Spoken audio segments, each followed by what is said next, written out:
Olá! O Justiça em Questão de hoje fala sobre os procedimentos legais necessários para liberar corpos de brasileiros que morrem no exterior, a fim de trazê-los de volta ao Brasil. Hotéis podem restringir a entrada de visitante em quarto de hóspede? Entenda como fica a mudança de sobrenome dos filhos no caso da separação judicial ou do divórcio dos pais. Saiba também que produto com defeito provocado por mau uso não dá direito a reparo ou ressarcimento. Veja ainda como o atendimento humanizado pode assegurar direitos de vítimas agredidas no ambiente familiar. Fique com a gente, nossa edição começa agora.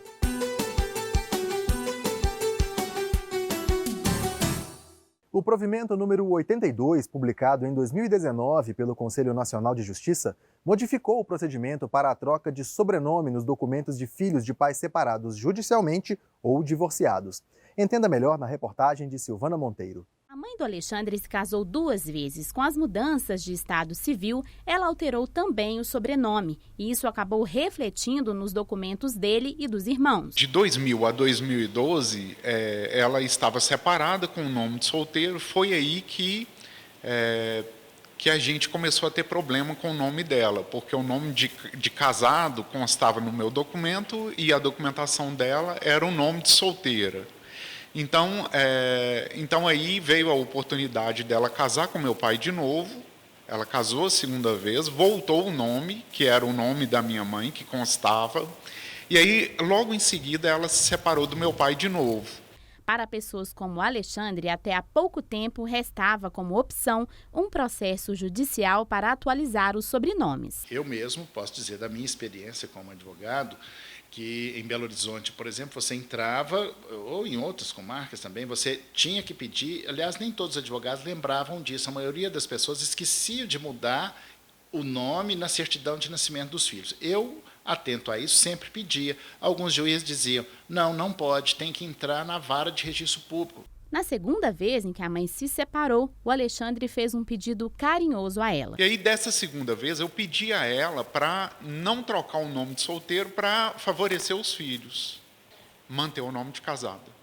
Então, aí agora eu já não tenho mais problema com o nome da minha mãe, que consta nos documentos, e quando eu vou tratar desse assunto. Em 2013, o Código de Normas número 260 da Corregedoria Geral de Justiça de Minas Gerais tratou desse assunto, prevendo a averbação em cartório em todo o território mineiro. Em 2019, o provimento 82 do Conselho Nacional de Justiça veio padronizar nacionalmente a alteração dos sobrenomes dos pais nos registros dos filhos. Isso passou a ser feito de forma extrajudicial, ou seja, não é mais necessário entrar com uma ação na justiça. Por exemplo, eu tenho uma experiência que a minha filha, quando ela foi registrada, ela tinha o meu nome lá com o nome de casada.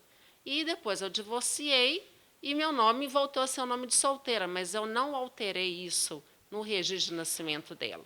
Então, muitas vezes eu vou, por exemplo, viajar com ela e no aeroporto eles pedem o RG dela, ela é menor, e minha identidade, e vê essa diferença. O meu nome no meu RG está com o nome de solteira. E no documento dela, que reflete a certidão de nascimento dela, está com o meu nome de casada. Então, assim, algumas vezes a gente passa por algumas situações, um pouco até constrangedora, aí tem que informar aquilo. Aí veio o nosso Código de Normas tratar sobre isso, mas como uma faculdade. E agora o provimento 82 do CNJ, ele trata sobre a mesma coisa, e ele é de 2019. Mas sempre tratando como faculdade, não como uma obrigatoriedade. A mudança deve ser feita em um cartório de registro civil. O genitor ou a genitora deve levar a certidão de casamento se a mudança for em razão de um novo matrimônio. E se for o caso de um divórcio, a versão averbada mais os documentos dos filhos. O provimento estabelece que seja feito um novo documento com as alterações. Além disso, o provimento 82 trouxe mais uma novidade. É permitida à pessoa viúva excluir o sobrenome do cônjuge falecido.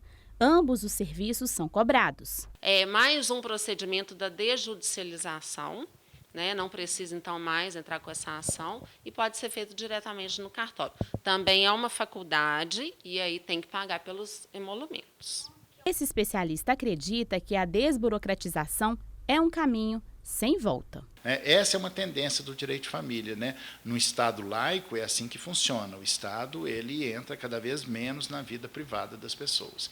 Obviamente que ele só deve entrar quando for para proteger vulneráveis e para dar segurança jurídica a essas relações. Ao se hospedar em um hotel, seja por um curto período, seja por vários dias, receber um visitante no quarto pode representar uma violação das regras do estabelecimento. Será que essa proibição é legal? Cobrança de taxa para que o hóspede possa receber visita no quarto onde está hospedado. O assunto é controverso. Desde o princípio da inauguração, a diretoria, juntamente, até mesmo com o apoio dos funcionários, a gente teve essa ideia de colocar essa norma interna aqui do hotel. Foi cobrado desde o início do hotel, né? Desde quando começou assim, porque o aluguel faz uma diária para uma pessoa individual. Aí acaba ele trazendo uma outra pessoa e aí faz uma cobrança a mais por questão de uso. Não é muito difícil encontrar em recepções de hotéis placas como esta aqui anunciando a cobrança de uma taxa adicional caso o hóspede queira levar algum visitante para o quarto. Mas será que a cobrança dessa taxa é legal? Pode cobrar, vai depender do hotel avisar, comunicar antecipadamente ao consumidor, ao hóspede, acerca dessa cobrança. E aí eu dou um exemplo. Comunicar como?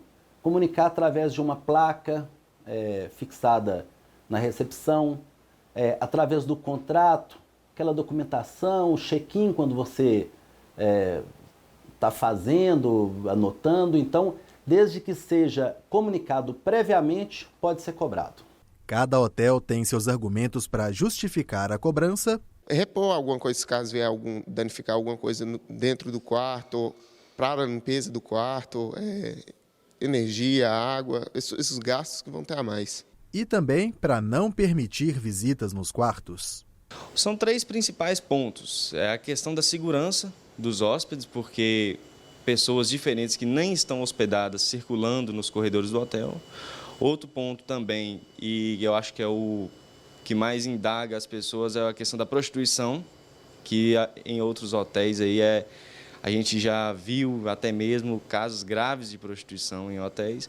E a questão também da privacidade, né? Que a pessoa, a partir do momento que ela entra no hotel, ela quer se sentir em casa. O quarto do hotel, para ela, é o quarto do própria pessoa, como se fosse na casa dele. Então, a pessoa se sente insegura sem saber quem que está passando na porta do quarto, quem que pode surpreendê-lo ao sair do quarto ou até mesmo ao estar entrando no quarto. O presidente da Associação Brasileira da Indústria de Hotéis, seção Minas Gerais, explica que mesmo com a liberdade para vetar ou permitir visitantes e cobrar por isso, alguns procedimentos são importantes. Nós pedimos toda a documentação para que a pessoa adentre dentro não só do estabelecimento, mas também no apartamento do hóspede, e que ele saiba que aquilo não fica somente nas mãos do hotel. A Polícia Federal, eventualmente os órgãos públicos podem vir a necessitar de pedir, olha, eu quero saber, e por vezes já aconteceu aqui, de quem se hospedou nesse dia, nesse quarto, com essa pessoa, eventualmente. Então a gente disponibiliza tudo isso ao poder público. O advogado destaca que o importante é se informar sobre as normas do estabelecimento. Em respeito aí à legalidade, à boa-fé, o hóspede, o consumidor que tiver a previsão de pretensa de receber, de convidar um visitante, se informar antecipadamente, justamente para evitar situação de desconforto, né? Para que aquele passeio dele seja um passeio de lazer, seja um passeio profissional, ele termine com boas lembranças, com boas experiências. Voltamos daqui a pouco para falar sobre defeitos em produtos e bens por mau uso.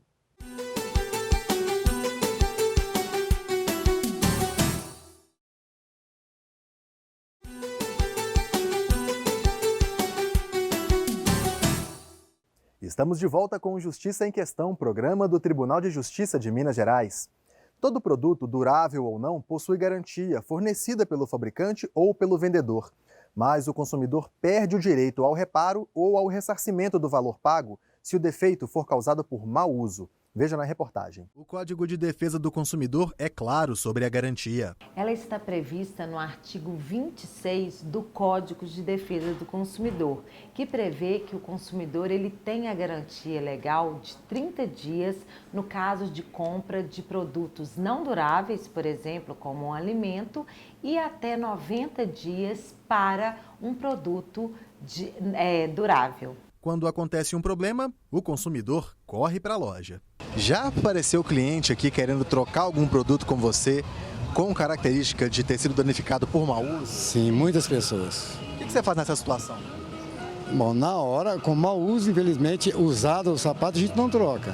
A garantia só pode ser acionada se o produto foi usado da maneira correta. Nos dias de hoje, os eletrônicos estão entre os campeões de perda da garantia por mau uso. Bom, a gente pode dar um exemplo que o consumidor comprou um telefone móvel, um celular, que não seja prova d'água e jogou ele na piscina, né? Então, ele motivou aquele vício. Nestes casos, o consumidor precisaria comprovar que não foi o responsável pelo dano. Uma prova disso poderia ser feita uma perícia técnica. É muito comum o próprio fabricante ele ter um perito e demonstrar através de um laudo que aquele produto estragou, teve um vício em decorrência do mau uso do consumidor. Agora, se for um processo, o consumidor ele pode pedir a inversão do ônus da prova. Isso significa que o fornecedor ele tem o dever de comprovar que o consumidor não usou devidamente o produto. Então, para evitar uma disputa, é melhor seguir a dica da advogada. Ler o manual, seguir as instruções, né? Porque senão, você já sabe. Se foi mau uso, não tem como.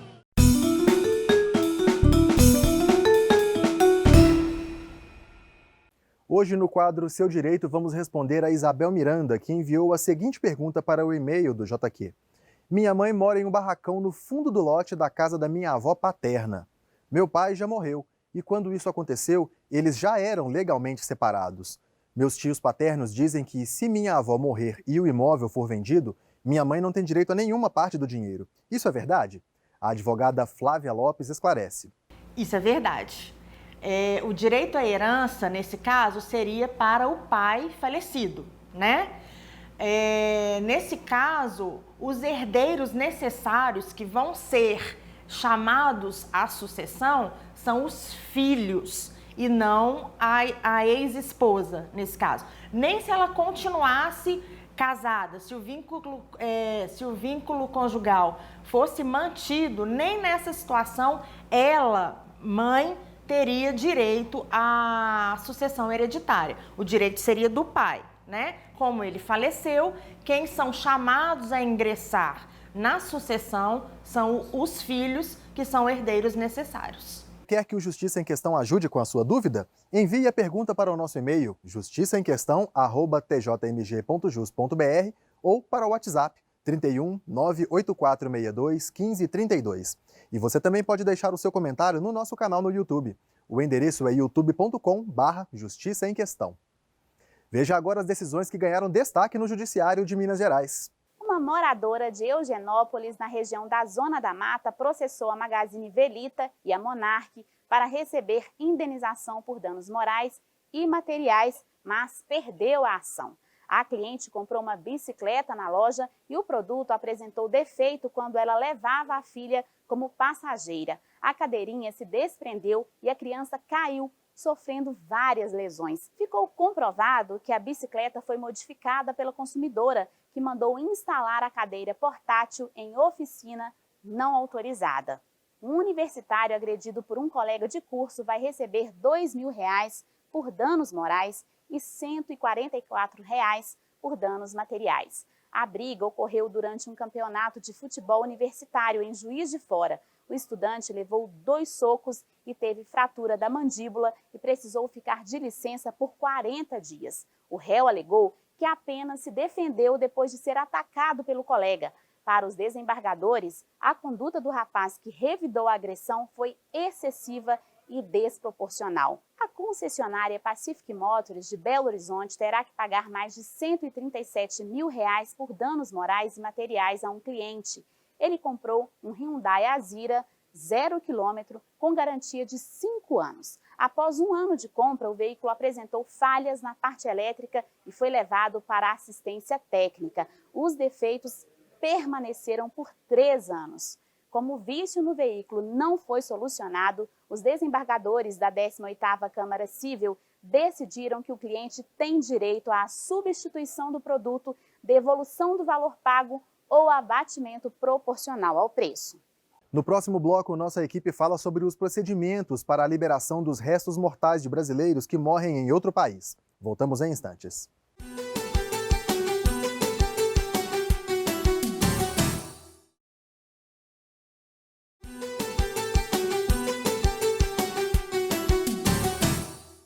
Estamos de volta. Você está assistindo ao Justiça em Questão.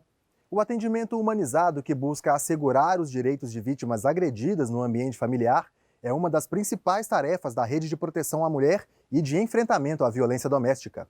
Uma das principais tarefas da Rede de Proteção à Mulher é buscar um atendimento humanizado que assegure os direitos das vítimas. Sobre esse assunto, então, eu vou conversar agora com a Gê Nogueira, que é superintendente de políticas públicas para mulheres da Prefeitura de Contagem. Gê, como é que é articulada, então, essa rede de proteção à mulher de enfrentamento à violência doméstica e que instituições integram a rede? Olha, é muito importante esse tratamento humanizado, porque a mulher, quando está em situação de violência doméstica, é uma matéria muito delicada. Ela está em situação de trauma, de perda, de dor. E nós sabemos, desde a Lei Maria da Penha, inclusive, que fala sobre violência psicológica, essa mulher está sofrendo não só violência física, às vezes, mas psicológica há bem tempo, patrimonial, às vezes, também. Então, a rede de enfrentamento, ela é colocada na cidade para poder articular com outros órgãos, para que juntos possamos fazer um acompanhamento melhor, como uma rede mesmo colocada sobre a cidade para a proteção dessa mulher. Quais são esses órgãos? Sim, em Contagem nós temos um comitê institucionalizado através de um decreto 036/17, faz parte da Secretaria de Direitos Humanos, Defesa Social, Secretaria de Educação, Emprego e Renda, Saúde, temos a OAB Contagem, Tribunal de Justiça na pessoa da nossa juíza da vara especializada em Contagem, doutora Marina, faz parte também, a promotora de justiça da pauta na cidade, nós temos a delegacia especializada, polícia militar, nós temos também a defensoria pública, dentre outros órgãos na cidade, e esse comitê se reúne no mínimo uma vez por mês, com pauta formal, publicado no jornal da cidade, e nós tratamos as articulações, discussão de caso e busca de novas situações que venham implementar e fortalecer a Lei Maria da Penha e o trabalho da juíza e de todos nós na cidade. E, Gê, na prática, como que funciona o atendimento a essas vítimas? Olha, a mulher em situação de violência doméstica, ela pode nos chegar em qualquer ponta. Ela pode chegar na Secretaria de Saúde, na Secretaria de Defesa Social, pode chegar no fórum, pode chegar na OAB. Muitas vezes chega através da delegacia especializada em atendimento à mulher, que é um ganho. Nós temos uma delegacia dessa em Contagem, muitas cidades não têm em Minas Gerais. E essa mulher nos é encaminhada para o Centro de Acolhimento, que faz parte da minha pasta, a gestão dela, que é o Centro Especializado de Atendimento, Espaço Bem Me Quero. Nós temos ali profissionais multidisciplinares, nós fazemos a escuta da violência e damos encaminhamento, inclusive assessoramento jurídico para essa mulher, psicológico. Se ela estiver correndo risco iminente de morte, ela é levada para um abrigo sigiloso que não fica na cidade. E toda essa rede de enfrentamento é articulada nos casos e nós buscamos fortalecer, como eu te disse, até mesmo o trabalho das medidas protetivas. Um ponto positivo desde a criação da vara é que esses dados têm diminuído, mas ainda não é satisfatório, né? Como é que a educação pode mudar isso tudo? A cultura, né? Você perguntou algo assim fundamental, porque nós estamos dentro de uma cultura estruturante, que é do machismo, né? E que estrutura muito essa violência. Então, a cultura é que nos vai dar porta, inclusive para trabalhar a questão de trabalhar com as crianças uma nova forma de pensar, de trabalhar a não violência, de mudar paradigmas, né?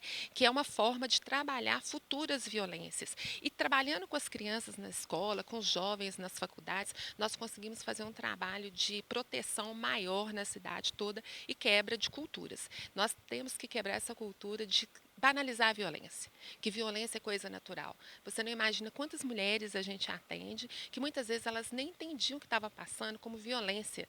Elas pensam, mas a minha mãe passou por isso, eu vi minha avó passar por isso, o meu irmão faz isso.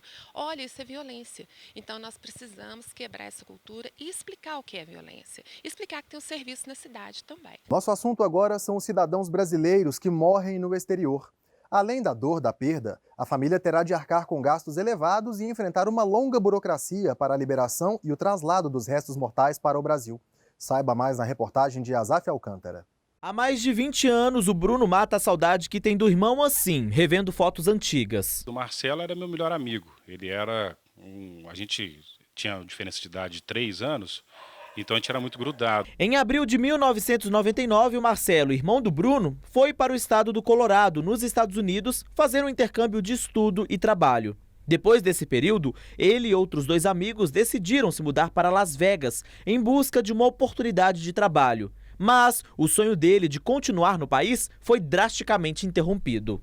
Nesse caminho, nesse trajeto, na estrada, ele acabou batendo, o carro que eles estavam acabou batendo de frente com uma carreta cegonheira e os 3 faleceram na mesma hora. Segundo dados do Itamaraty, vivem no exterior cerca de 3.500.000 brasileiros. E só em 2018, 1.982 morreram lá fora.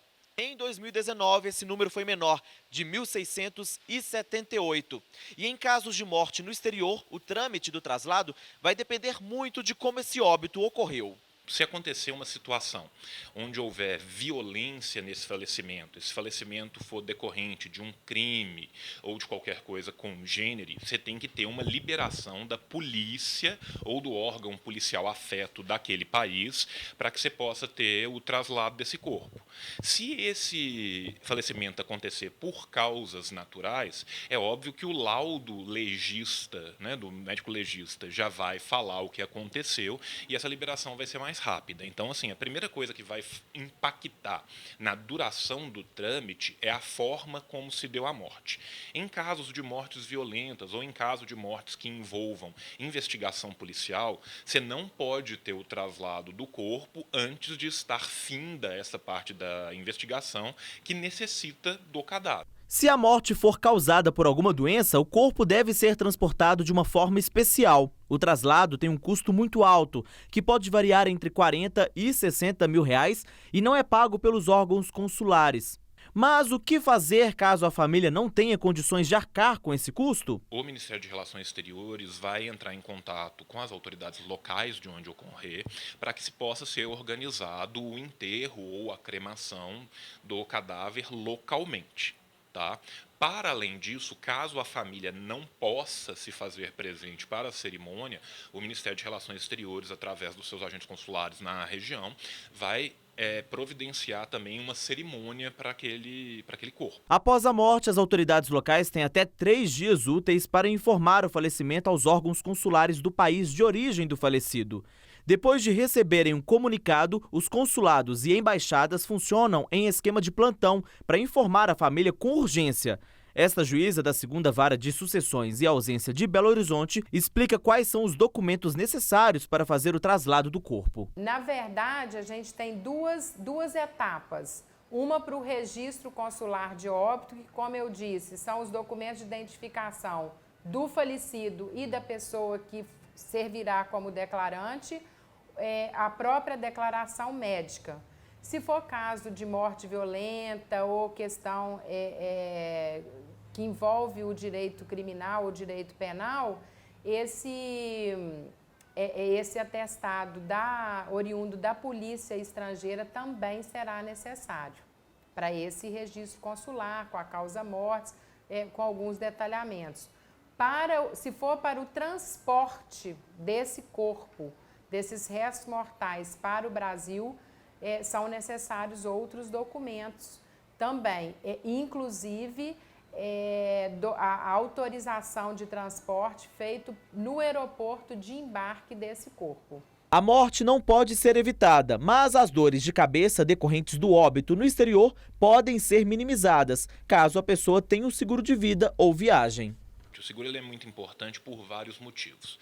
Nem todos os países têm para o cidadão estrangeiro a mesma cobertura que no Brasil há para a saúde. A gente está muito acostumado a ter um problema de saúde no Brasil e ter uma cobertura universalizada. Isso não acontece lá fora. Muitas vezes os gastos são extremamente vultosos e, em última instância, de ocorrer um falecimento, aí sim os gastos são estratosféricos para se transportar um corpo, mesmo cremando o corpo, que é a forma mais barata. E foi através desse seguro que a gente foi ressarcido pela morte dele. O fato mais marcante foi justamente a missa de 7º dia de ser antes do enterro. Isso eu nunca tinha visto, né? Eu tinha 24 anos, 23 anos na época, até então eu nunca tinha presenciado um fato desse de a gente fazer uma missa de 7º dia de uma pessoa que não foi ainda sepultada. Isso que me chamou mais atenção, inclusive os jornais da época deram muito ênfase nisso e tudo, pelo fato, né, desse trâmite burocrático, de demorar a trazer o corpo de volta. Então, o que mais chamou atenção foi esse fato mesmo.